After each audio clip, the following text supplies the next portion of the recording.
So I remember we go to the parole office, and my parole officer wasn't there. It was the officer of the day. So he sits down with me and he looks at my rap sheet and he goes, "Aren't you tired?" He goes, "I know it sounds cliche." He goes, "But aren't you tired?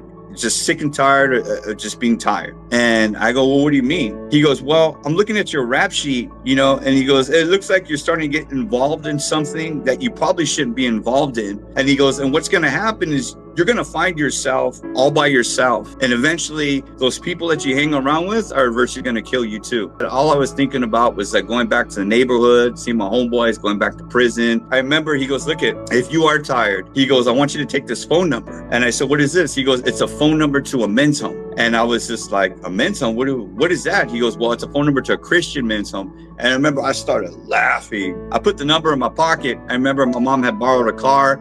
So we ended up going on the freeway. We ended up going the wrong way. And then I had a moment. We're on the freeway and stuff. And all of a sudden I heard this voice. And this voice said, "For the wages of sin is death." And, you know, I've never heard the voice of God before. This wasn't something that was learned. But this voice I heard had so much power to it. When it hit me, like this fear came over me. And I started thinking about what happened to me when I was shot in the head. I started thinking about that. And I remember I started weeping and crying in the car, man. You know, I'm wiping my nose and stuff like that. Shirt's dirty and stuff. And I turned to my mom and she's like, "What's going on with you?" And I just tell her, I said, "You know what? I can't go back.